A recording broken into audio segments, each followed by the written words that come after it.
close enough. Let's start with the before lecture chant. An unsurpassed, penetrating, and perfect Dharma is rarely met with, even in 100,000 million kalpas. Having it to see and listen to remember and accept, I vow to taste the truth of the Tathagata's words.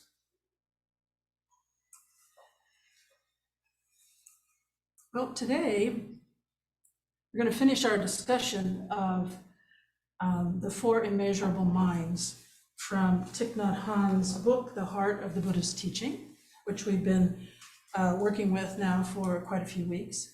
And just as a reminder, he calls these the four abodes of true love. And we've discussed loving kindness, loving kindness, compassion, joy or empathetic joy. And today our discussion centers on one that you're all very familiar with, which is upeksha in Sanskrit, or equanimity. And in Sanskrit, this fourth abode, upeksha, is interesting, I think, in terms of linguistically, to take a closer look at it.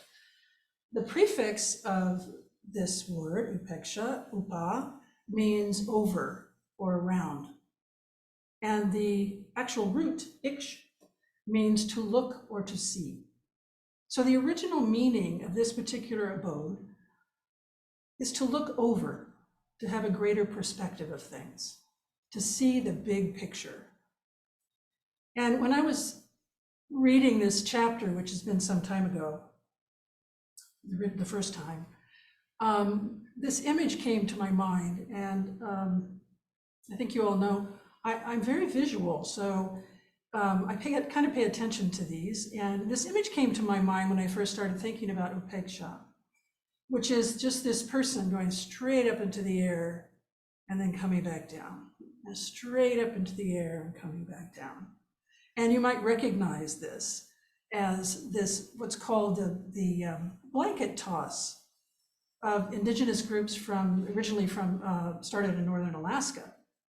And you might be familiar with this tradition. There are quite a group of people in a circle, and they're all holding like maybe 25, 30 people. And they're all clutching the edge of a large round, we're calling it a blanket, but it's a bunch of sewn together hides. And then there's a person who is standing in the middle. And you've seen this, I'm sure. And they all at the same time, it takes a great group team effort, do this with the blanket, and the person goes straight up in the air and then comes back down. And this was originally done specifically so that they could have a better perspective, so that they could see beyond the horizon during hunting season and notice where the animals were. And it's an opportunity for them to see this fuller picture. And in the words of Buddhist teacher Gil Fronsdale, this perspective arises from the power of observation, and certainly this is what they were doing. And he goes on to say that it's our ability to see without being caught by what we see. So here is this person up there for just a few moments, the highest point, and it has just a few moments to take a look at everything. So we're not being caught by it, but we're taking in the full picture of it. And this capacity is something that we develop in our practice both on and off the cushion. Seeing with a big mind, experience of openness and boundlessness and vastness. It's the vantage point when we can experience something when we move from, another analogy here, but move from a macro lens or a zoom lens, which we do so often, where we bring our single pointed attention to a feeling or a thought on the cushion. And then we can switch that lens out with a wide angle lens. So a big part of upeksha and its original meaning is our willingness to see a bigger, fuller picture. Our willingness to change the lens. It also becomes accessible to us, obviously, in a number of other ways, of course. One example is a meditation practice we did last week. We opened ourselves to feeling the joy of our own joy, and then we radiated that feeling outward to feel the joy for the joy of a friend, outward, the joy of an enemy, out beyond that, the joy of all beings, and we could take it out well beyond that into the universe. Of course, the teachings can encourage this opening and our imagination and curiosity to go well beyond what is our own personal experience and our own viewpoint. And we practice this all the time. You know, I remember when I first read the book we studied, The Stories of the Lotus Sutra. And that was some years ago. And we read about 10,000 bodhisattvas from myriad worlds across space and time, showing up spontaneously to hear the Buddha speak at Vulture Peak. And reading this and the other stories that we studied, you know, I had a feeling I was there at Vulture Peak, opening and expanding with this greater perspective in relation to what the Buddha's teachings are pointing to, our interconnectedness to all things throughout time and space. On Sundays, we're reminded in the before lecture chant of the Dharma, which is rarely met with even in 100,000 million kalpas. It's a long time. Our bodhisattva path is said to take very, very, very long time to reach Buddhahood. Eons, in fact. So we have subtle, and sometimes not so subtle, obviously, opportunities all the time where we're opening to imagination and curiosity and expanding our perspectives, expanding our horizons.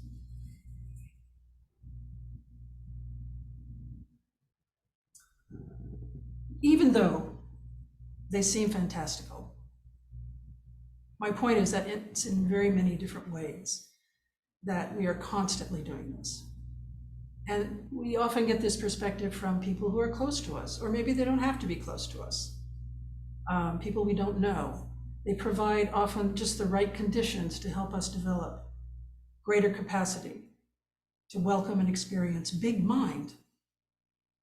And maybe it's the truck driver, or the brilliant, innocent wisdom of a child, or seeing a falling star in the night sky.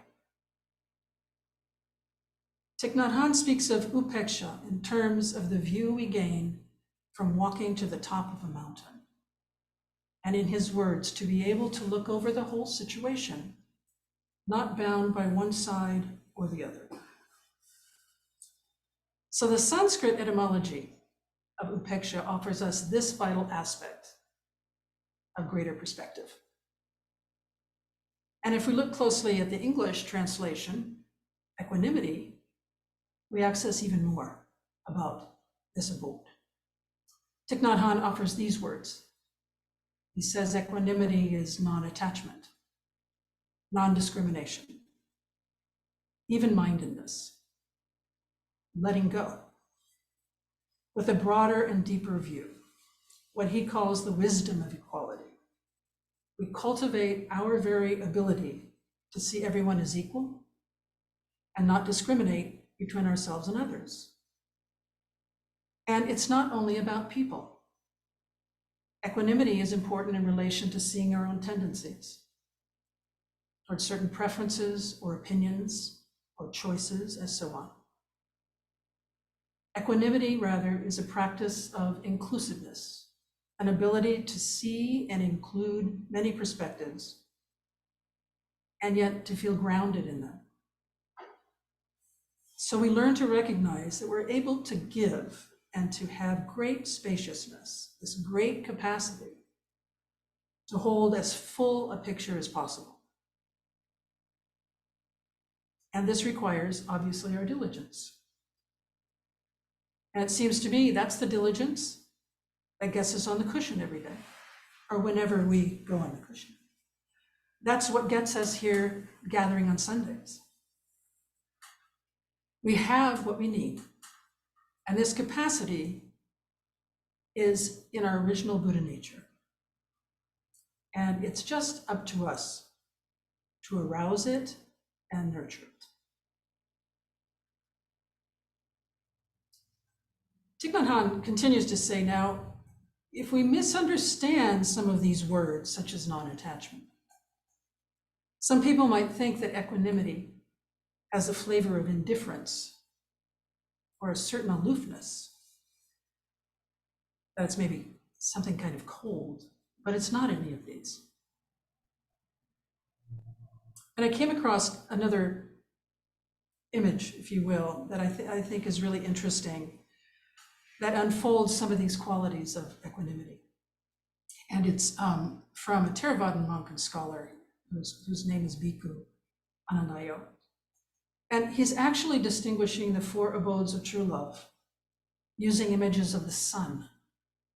And he says that love, or loving kindness, and I'm quoting him here, is like the sun at noon, bright and strong, shining on everyone. Compassion's image is that of the sun setting, meeting the darkness of suffering with tenderness and care. Joy, appreciative joy, carries the image of the sunrise, brightening up everything in its path, moving forward with freshness and inspiration. And the image of equanimity is of the full moon, reflecting the light of the sun in the vast cloudless night sky. So in his analogy, love, compassion, and joy have a very warm quality, like the sun itself, while equanimity is cooler, the full moon that only reflects the sun's rays. But it's not cold, it's not indifferent, but rather, Thich Nhat Hanh tells us, it's full of love. And what's unique about equanimity is that it helps balance the other 3 aspects of love, the other 3 abodes of true love. It helps to keep us grounded. For example, without equanimity, love can become possessive or selfish. Without equanimity, our compassion can overwhelm us, fatigue us. Without equanimity, sympathetic joy might lead to jealousy or envy.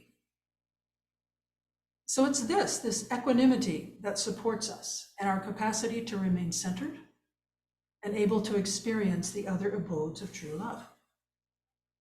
So it's very far from indifference. And it's actually our capacity to maintain balance in the midst of any conditions, no matter how difficult they are or how strange they may seem to us. My image again, Roshi Jones' strong back, soft front. In fact, upeksha and equanimity in general have been said to have the quality of grandmother's heart, robaishin, love without discrimination. Grandmother's heart, which has a very valued perspective. She's been there. And also a fairness of judgment and impartiality. And it's worth mentioning, I think, here what we call the near and far enemies of equanimity, so that we can perhaps discover and then pay attention to our own tendencies. A near enemy is one that is maybe less dramatic, less obvious to us, and therefore perhaps harder to identify and work with. And it may take us more time, because sometimes these near enemies are really hidden within us. A far enemy is more obvious, and thus perhaps easier for us to identify and work with. And not surprisingly, perhaps, is that the far enemy of equanimity is hatred. And just saying that word, we can probably feel how it is to identify and thus be more accessible to work with. The near enemy, however, is indifference. And perhaps, perched there at the top of the mountain, feeling serene and secure, we might think, I'm not attached to anything. After all, everything is transitory anyway. And this allows us maybe to feel a certain peace, but it also can lead us to withdrawing from life itself. And why might we do this? Well, it's generally thought that indifference really is more related to fear. It's a kind of defense, maybe. But as we can clearly see, equanimity is not a withdrawal. It's the opposite. It's engagement. It's turning toward all aspects of life. It brings about a certain ease, or at least it can, a kind of composure that we can trust. We can trust it that it can hold and embrace anything. Pleasure and pain. Those who are loved and unloved. That which we find agreeable and that which we find disagreeable. It is equanimity that can help us to transform clinging and aversion. All of it. It's equanimity that provides the potential to be fully present and in harmony with it all. Pema Chodron has a really, it's a traditional way of looking at practicing equanimity. Pema Chodron, the beloved Tibetan nun and teacher. And in her book, The Places That Scare You, there's this traditional image of a banquet to which everyone is invited. And think of this as your banquet. And she emphasizes to us that you have to remember that everyone and everything, without exception, is on your guest list. So consider who's on your list. Maybe it's the enemy we meditated about the other day. Not someone you necessarily want at your banquet. Or maybe it's someone that you think is possible doing you harm in some way. But just imagine that we've invited all these people to our banquet. And the banquet, by the way, is in your home.